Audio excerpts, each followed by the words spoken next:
sejahtera bagi kita semua. Puji Tuhan, kita kembali akan mendengarkan renungan firman Tuhan yang berjudul Bersaksi Menjalankan Misi Tuhan. Berbicara mengenai bersaksi, apakah yang dimaksud dengan kesaksian? Apa hubungannya dengan misi Tuhan? Bersaksi menceritakan apa yang kita lihat, apa yang kita rasakan, dan apa yang kita pikirkan tentang kasih Yesus. Dan itu semua bermuara kepada misi Tuhan. Sebenarnya apa yang dimaksud dengan misi Tuhan?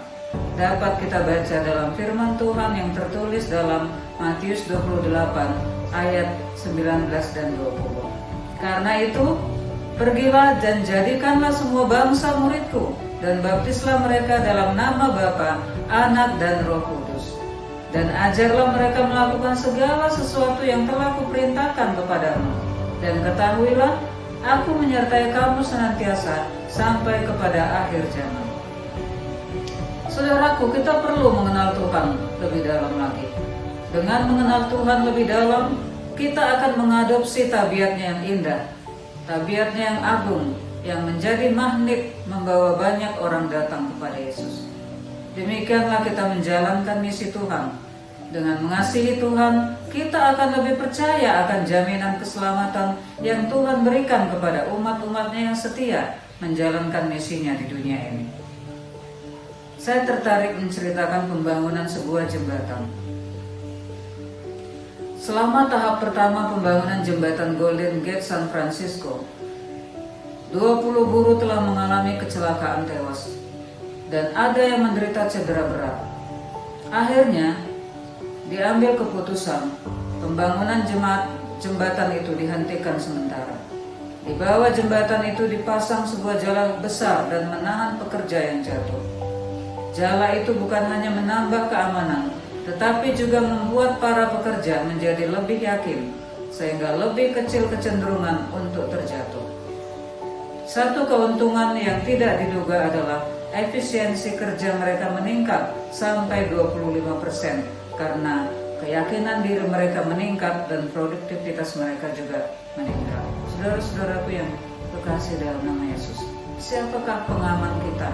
Siapakah yang menjamin kita saat kita menjalankan misi Yesus? Yaitu adalah Yesus Kristus sendiri. Kehidupan kita sebagai orang Kristen juga seperti itu.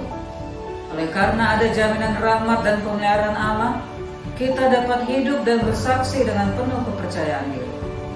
Itulah sebabnya seorang penulis yang bernama Ellen G. White mengatakan, orang Kristen yang sejati melakukan semua pelayanannya dengan motif kasih kepada Yesus. Perasaan kasih sayang yang kita berikan dengan tulus ikhlas kepada Yesus, dan perasaan kasih sayang yang tumbuh di dalam hati kita. Oleh karena kasih Yesus yang tumbuh di dalam hati kita, maka kita akan disebut saksi-saksi Kristus. Karena apa yang kita lakukan, pikirkan, sikap tingkah laku kita, semuanya mencerminkan akan tabiat Kristus. Sepertinya ini muluk-muluk. Saudara-saudaraku, Henok adalah orang yang berjalan bersama Tuhan setiap saat. Dia menggantungkan hidupnya. Apa saja yang hendak dia lakukan, dia serahkan semua kepada Tuhan. Henok adalah manusia biasa seperti kita. Apabila Henok dapat melakukan itu, menjadikan Yesus sebagai sahabat akrabnya, begitupun juga kita sekarang ini. Kita bisa menjadikan Kristus sebagai sahabat sejati kita. Oleh karena kita adalah wakil Kristus, itulah sebabnya kita harus memantulkan Kristus di dalam hidup kita setiap hari. Dalam 1 Korintus 9 ayat 16 mengatakan, karena jika aku memberitakan Injil, aku tidak mempunyai alasan untuk memegahkan diri. Sebab itu adalah keharusan bagiku. Celakalah aku jika aku tidak memberitakan Injil. Banyak orang pada saat dia sukses dalam mengabarkan Injil, membawa banyak jiwa, dia tidak memegahkan dan memuliakan nama Tuhan, tetapi memuliakan diri sendiri. Ini sudah lari daripada misi itu dan sudah menyimpang dari kehendak Tuhan. Biarlah segala sesuatu yang kita lakukan adalah semata-mata untuk meninggikan dan memuliakan nama Tuhan. Dan yang melakukan misi ini bukan hanya seorang pendeta, pastor, evangelis, tetapi semua kita yang mengaku sebagai pengikut Kristus, kita harus menjadi saksinya. Celakalah jika kita tidak memberitakan Injil. Menjadi saksi Yesus harus dilakukan dengan sukacita, bukan sekedar menjalankan program atau karena takut ditimpa celaka atau binasa. Tetapi hendaklah kita lakukan itu dengan sukacita, penuh kegembiraan, penuh keikhlasan, oleh karena didorong oleh kasih Allah di dalam hati kita. Ada 4 hal yang harus kita ingat saat kita menjadi saksi Kristus. Hindarkanlah rasa terpaksa dalam bersaksi.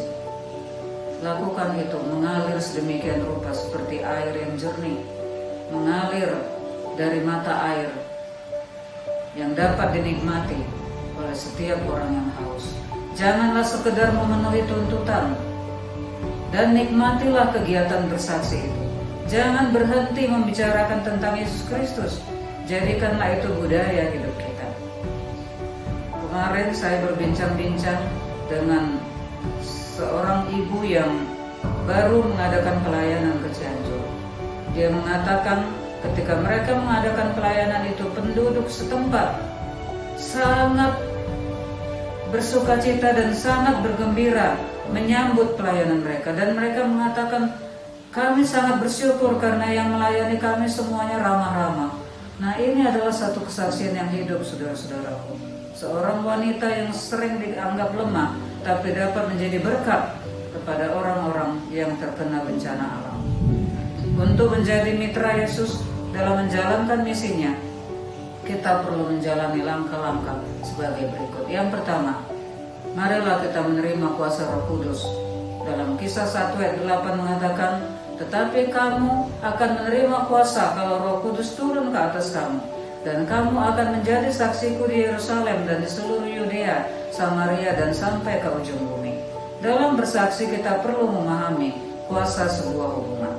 Bagaimana hubungan dengan pasangan kita, anak-anak kita, tetangga kita, masyarakat di mana kita tinggal? Semua itu membutuhkan hubungan yang baik. Yang kedua, menunjukkan tabiat Kristus. Bersaksi bukan hanya membawa tamu ke KKR, saudaraku, atau membagikan traktat, buku-buku, tetapi memantulkan, menunjukkan tabiat Yesus, keramah tamahan, sekedar senyuman yang sekarang ini sangat-sangat susah ditampilkan oleh banyak orang.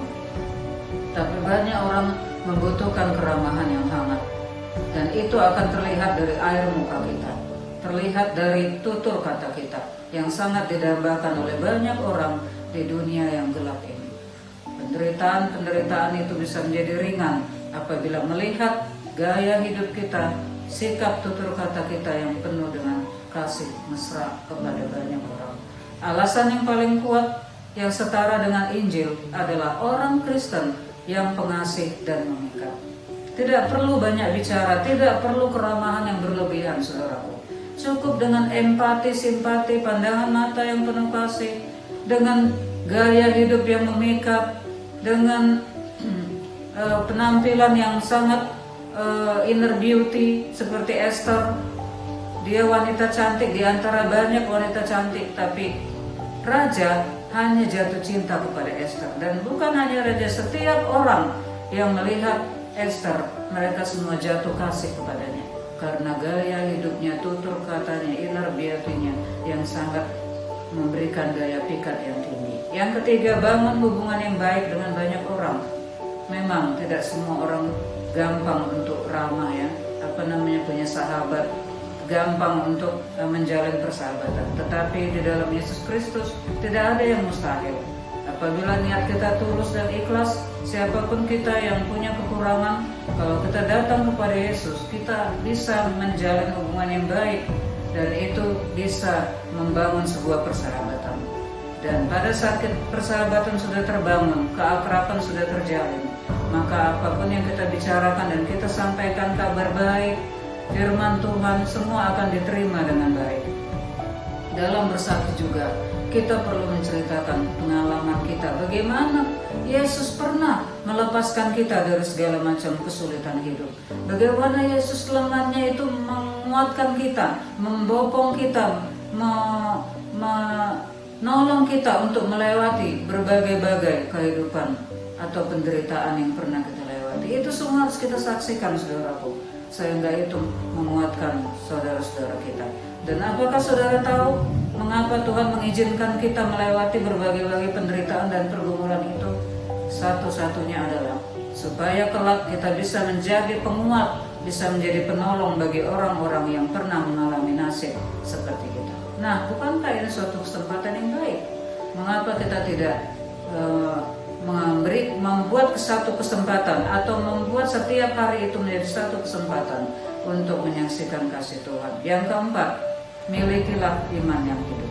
Iman yang hidup adalah iman yang berbuat. Tanpa iman yang hidup, maka iman itu adalah sia-sia. Mari kita kenali di mana kita paling banyak menghabiskan waktu. Di sanalah kita menjalin hubungan yang lebih banyak. Di sanalah kita akan lebih banyak melakukan hal-hal yang baik. Dan semua itu kita lakukan bukan hanya 1 kali seminggu, 2 kali seminggu, 3 kali seminggu. Allah menginginkan agar kita menjadi saksinya setiap hari, 7 hari selama 1 minggu. Semua itu dapat kita lakukan apabila kita memiliki iman yang hidup. Yang kelima, jadilah seorang sahabat. Seorang sahabat adalah seorang yang datang ketika semua orang pergi meninggalkan seseorang. Apakah kita pernah melihat ada orang yang terpuruk dan yang membutuhkan pertolongan? Saudaraku, jangan salah. Bukan hanya materi yang perlu kita berikan kepada orang lain, tetapi adalah mau mendengarkan curahan hati orang, mau memberikan penghiburan dan kekuatan. Itu adalah sesuatu yang sangat berharga bagi banyak orang pada akhir zaman ini. Berdoalah dengan tidak berkeputusan agar kita bisa digunakan orang Tuhan menjadi sahabat yang baik. Dan menjadi sahabat yang baik apabila kita menjadikan Yesus Kristus lebih dahulu menjadi sahabat sejati kita. Yeremia 29 ayat 12 mengatakan, dan apabila kamu berseru dan datang untuk berdoa kepadaku, maka aku akan mendengarkan kamu. Teka-teki 5 ekor katak. Kalau ada 5 ekor katak di atas sebuah kayu, lalu katak yang satu akan melompat, pertanyaannya, berapa ekor katak lagi yang tinggal di sebatang kayu itu?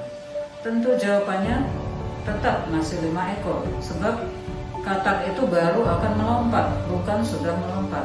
Demikian pun kita sebagai saksi, kita bukan akan bersaksi, tapi kita sudah menjadi saksi Kristus dimanapun kita berada. Jim adalah seorang penyelamat yang menjadi pekerjaannya sehari-hari untuk menolong orang-orang yang perlu diselamatkan. Sebuah kapal kandas di lepas pantai Pasifik Norwest di Amerika Utara. Sekelompok nelayan dari sebuah desa dekat dengan tempat kejadian itu memperhatikan kapal itu ketika hendak menghantam batu karang.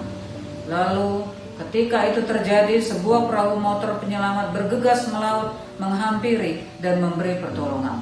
Dan setelah berjuang dengan susah payah, para penyelamat itu kembali bersama seluruh awak kapal yang malang itu. Mereka semua mengarah ke tepi pantai, tetapi setelah dilihat ada satu orang yang tidak ada. Lalu kemudian Jim kembali memberikan tantangan, siapa yang akan ikut dengan saya? Saya mau kembali ke tempat tadi untuk menyelamatkan, ada satu orang yang tertinggal. Namun tiba-tiba seorang wanita berteriak, jangan pergi nak, hanya kamu yang ibu punya.